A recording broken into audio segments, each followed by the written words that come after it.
கடலாக கலப்புக்கும் நீயே கடலாகி நில்லை. எண்ணுவது முன்னையே எழுதுவது முன்னையே உண்ணுவது முன்னையே உயர்ப்பது முன்னையே. என் அன்னை தமிழே, உன்னை வணங்கி அனைவருக்கும் என் முத்தான முதற்கண் வணக்கத்தை தெரிவித்துக் கொள்கிறேன்.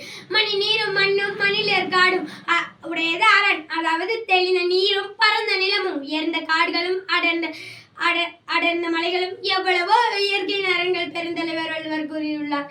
நாம் ஆரோக்கியமாக இருப்பதற்கு வாழ்வதற்கு சுற்றுச்சூழல் தேவைப்படுகிறது. இப்பொழுது நான் குப்பைகளற்ற சுற்றுச்சூழல் என்ற தலைப்பில் பேச போகிறேன். நோயற்ற வாழ்வே குறையற்ற செல்வம் என்று சொல்வார்கள். சொன்னால் மட்டும் போதுமா? நம்ம ஆரோக்கியமாக வாழ்வதற்கு சுற்றுச்சூழல் தேவைப்படுகிறது. நம்மை மட்டும் சுத்தமாக வைத்திருந்தால் போதுமா?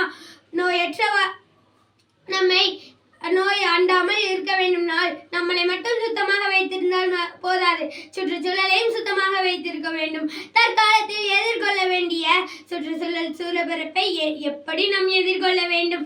நம் ஒவ்வொரு நிமிடமும் ஒவ்வொரு மரங்களையும் வெட்டி கொண்டு இருக்கிறோம். அதற்கு பதிலால் ஒரு மரக்கண்ணை நட்டு வைக்க வேண்டும்.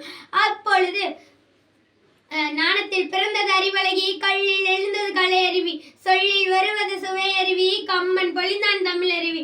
தமிழ் அன்னையும் தமிழின் தொன்மையும் என் பேச்சின் தன்மையும் என் பேச்சில் இருக்கும் துணையாக கொண்டு வெற்றியோ தோல்வியோ எதுவரையினும் என் கடமையை செய்வேன். பேச வாய்ப்பளித்து பேச விட்டு அமைதி காத்து ஒத்துழைத்த அத்துணை பேரையும் சிரம் தாழ்ந்து வணங்குவதே நல்ல பழக்கம்.